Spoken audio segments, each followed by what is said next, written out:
Let's make cheesy casserole bread from a vintage cookbook called Bread's Favorite Recipes of Home Economics Teachers. Copyright is 1981. I'm going to make this one, cheese casserole bread. It's submitted by Gerlynn Heitkamp from Normandy, Texas. We need 1 package dry yeast, 1/4 cup of scalded milk, 1½ cups sifted flour, 1 tablespoon sugar, 1/2 teaspoon of salt, some butter, it says, but if you read into the list, it's 1/3 cup of butter, and 1 egg beaten.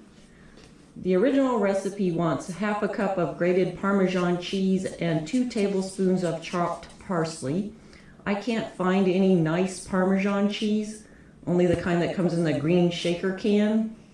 So I'm going to make a substitution of shredded mild cheddar cheese and drop the parsley.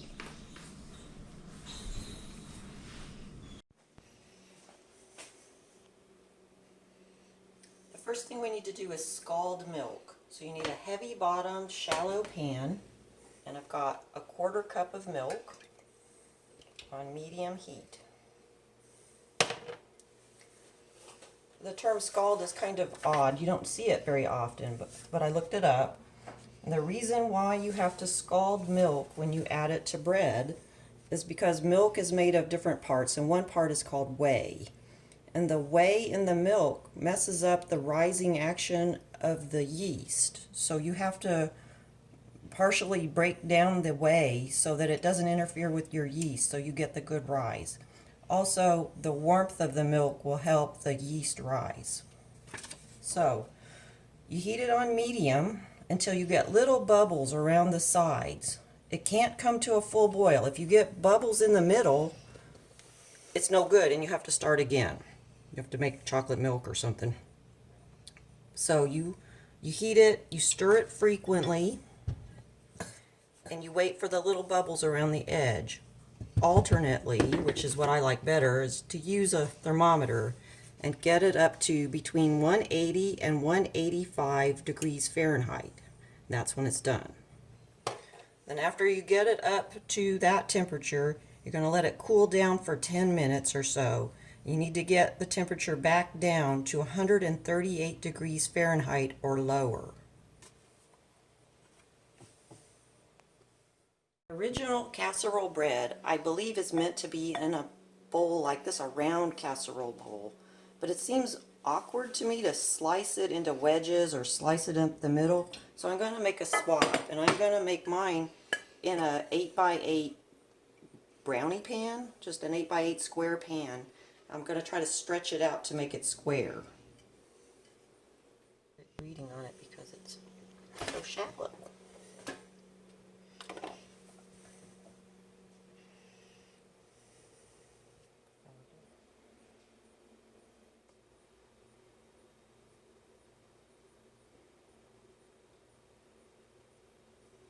There it goes. Perfect. All right, now that's got to cool. Go up in there. It's got to cool for 10 minutes.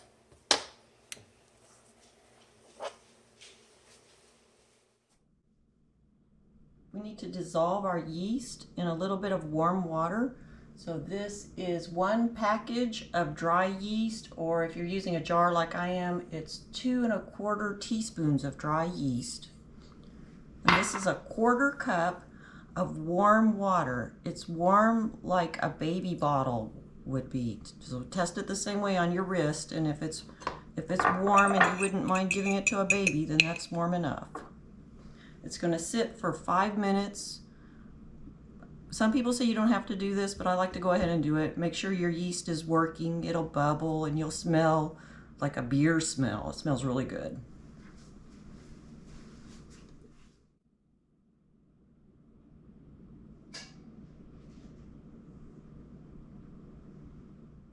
So next we're going to sift the flour and the salt and sugar together. So this is 1.5 cups of unbleached flour.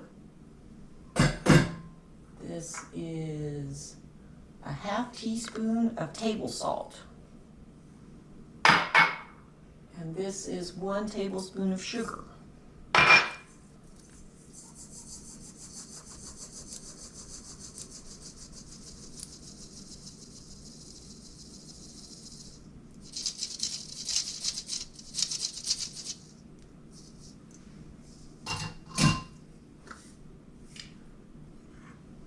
This is 1/3 cup of butter that I chopped up in tiny little squares.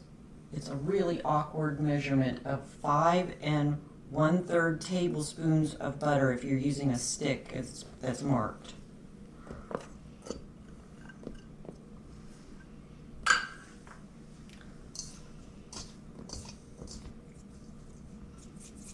So I'm going to use this pastry cutter and I'm going to blend it until it's crumbly.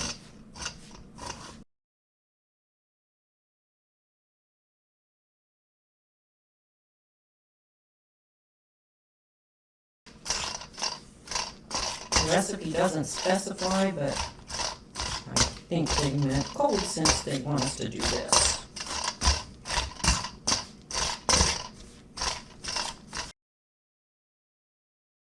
Until it's not really squares of butter anymore, it's crumbles.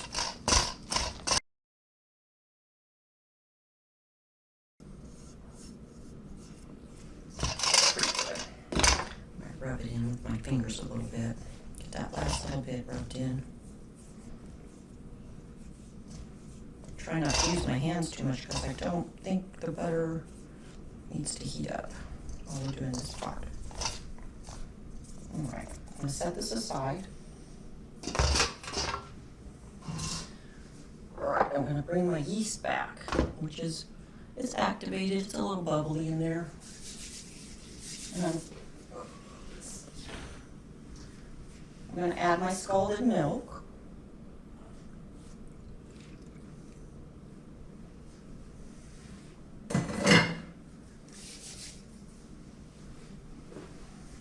Mix that in. And I'm going to add my egg. Oops. My 1 beaten egg. And mix that.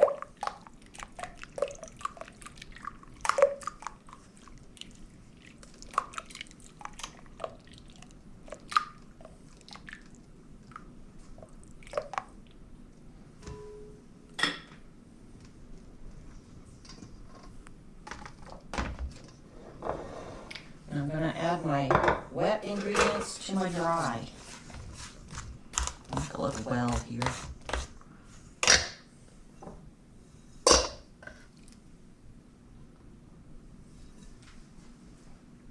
And mix that in.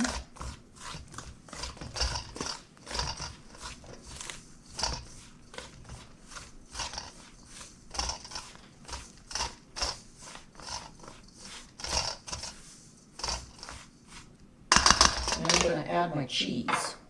This is a 1/2 cup cheddar cheese. No, wait, it was a 3/4 cup cheddar cheese. Sorry about that. 3/4 cup. I'm going to go ahead and use my hand to get this in because I don't think I can get it in another way.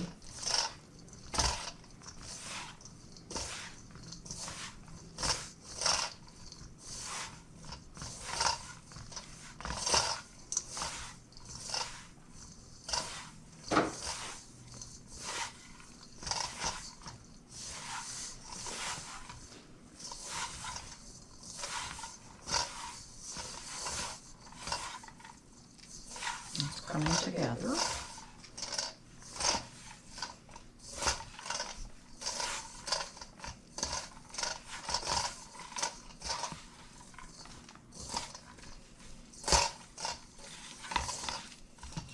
So we've got pretty much a little ball here. Let me go get my dish.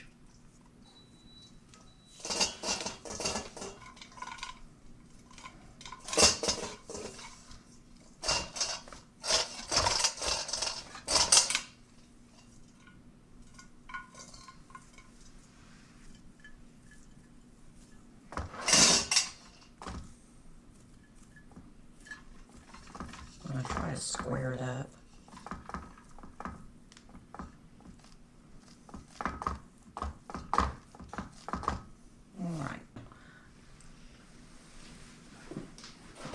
All right, cover this with a cloth and let it rise for 40 minutes or until it's doubled in bulk.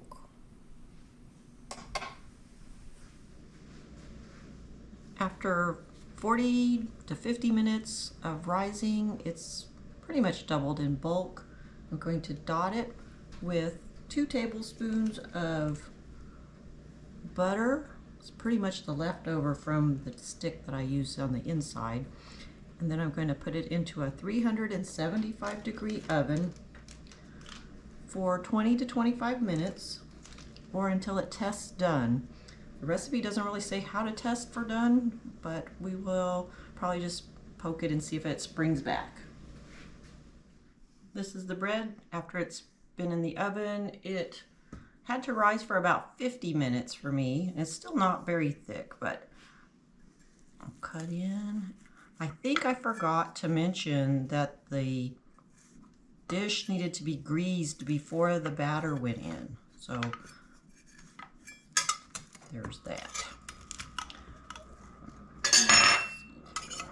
The first piece is always hard.